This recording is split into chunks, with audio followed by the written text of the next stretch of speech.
Hey, Wolfpack fans, welcome to Wolfpack Watch. I'm your host and the voice, Doug Wood, and I'm here for our weekly segment to recap the last game and look forward to our next game with Coach Scott Jones. Coach, thanks for joining me. Thank you again. Coming off a dominating 49-14 victory at Marietta to finish the season 8-2 overall, 3-2 in the region, and we get the number 3 seed going to the playoffs next week. Coach, talk about the game on Friday night before I get into some specific questions. Well, I mean, we came out and Marietta came out with an intense drive to start the game and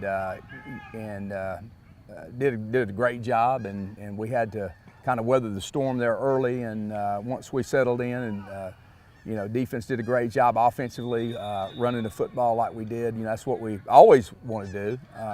But once we settled down and kind of gained our composure, everything was just fine after that.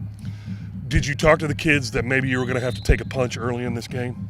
Yeah, I mean, we felt like that we were in the playoffs. They had a chance to go to number 5 and possibly be out of the playoffs. So it was do or die situation probably in their minds, but.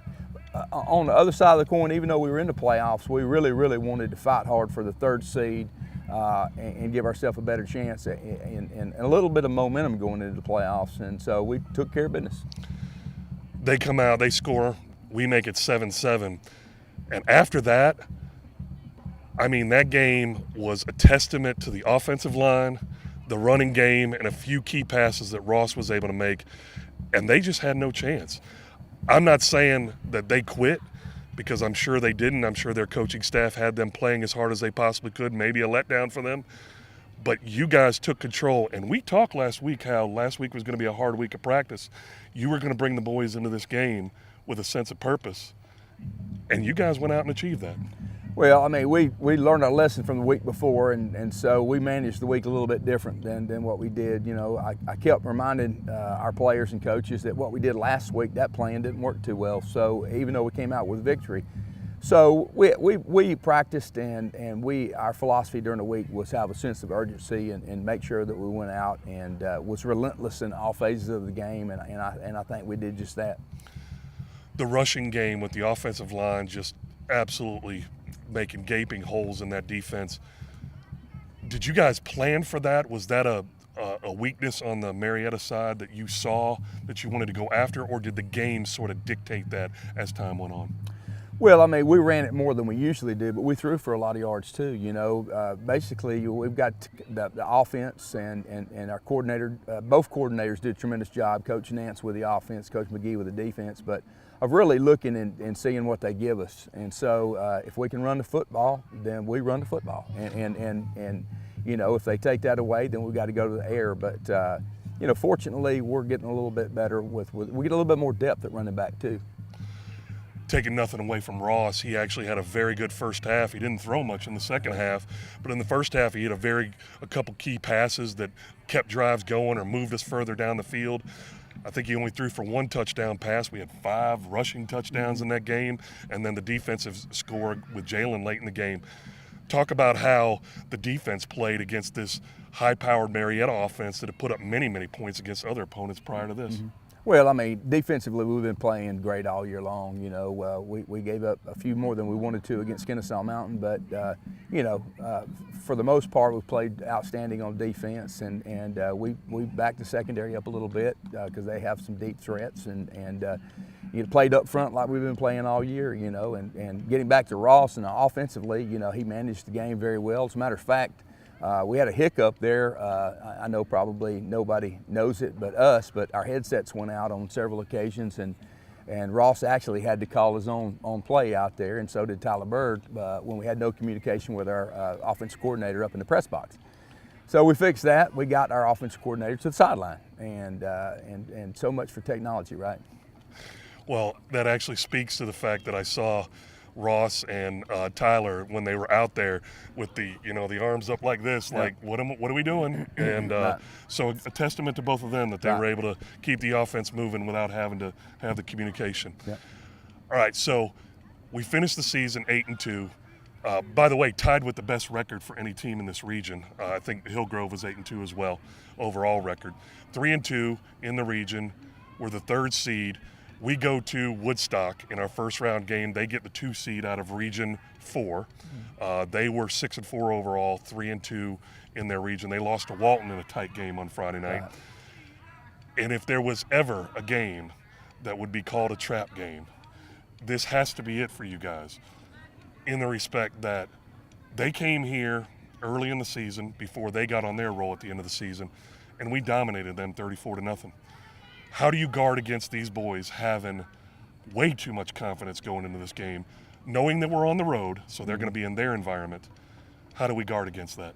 Well, all we can do is continue to remind our players and coaches of what happened a couple of times this season already, coming off of a big emotional game and then letting our guards down.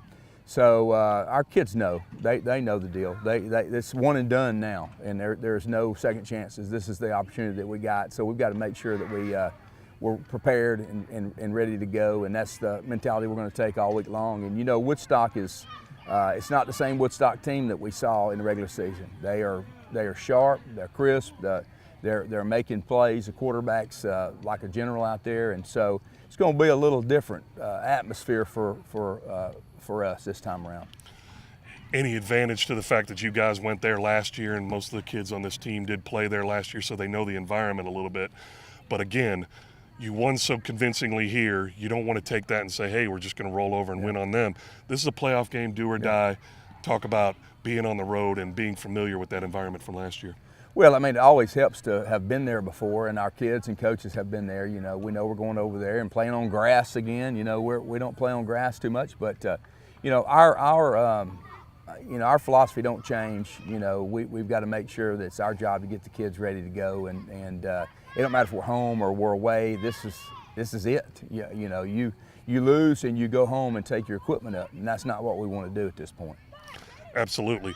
And in speaking about this region, for those that don't know, Marietta got the at-large bid and will play Westlake on Friday night in that first round playoff game, and the winner of that game plays the winner of us and Woodstock. So in theory, there could be a matchup here if we win and Marietta wins the next week. We'll let that play out. But do you feel like we're in a good spot as far as the area that we're in, the groups of 4 teams, and then we're not up against Archer, we're not up against Grayson, we're not up against the big boys and Walton and stuff like that. Not to say that Westlake is any slouch by any means, but they're certainly not the top-ranked team in the state. Well, I mean, you know, going into this past game, we felt like the number 3 seed was really the best seed, just looking through the whole bracket. But you know, we played our hearts out and got the 3 seed. Now, what we're going to do with it? That's the big deal, you know. And so, all we can do right now is concentrate on Woodstock. And you know, everybody else can look at that bracket all they want to, but it's just one of those deals where you better not look ahead because it'll be over with quick. Oh, absolutely. Yeah. You don't want to look too far ahead. I agree. I'm just trying to project out to give a sense of what our fans can anticipate going forward. Last question. 8-2 on the season, obviously a very successful season, 3-2, number 3 seed. And we talked last week, you've lost your 2 games by a combined 9 points. Does the coaching staff, do you sit here and say to yourself, oh, if we had just won one of those games, or heck, won both of those games, we're 10-0. What's that feeling at this point? Well, that's all coaches. You know, you're never satisfied. We're sitting here at 8-2, and we wish we're 9-1 or 10-0. That's just the way it goes. But you know, realistically, you know, it could be worse. So things aren't always as good as they seem, and they're not always as bad as they seem. So you know, we got to take what we got. 8-2. That's a great season. I'm very proud of the coaches, players, our fan base. Now let's all rally together and win another one. Well, we talked about positivity last week. Seems like there was a lot of positivity out there on that field Friday night against Marietta. And I challenge all you North Paulding Wolfpack fans to get out there Friday night at Woodstock. Let's take some more positivity for our first round playoff game. Let's get this win and worry about who we face the following week. Coach, thanks for joining me, and good luck. Thank you.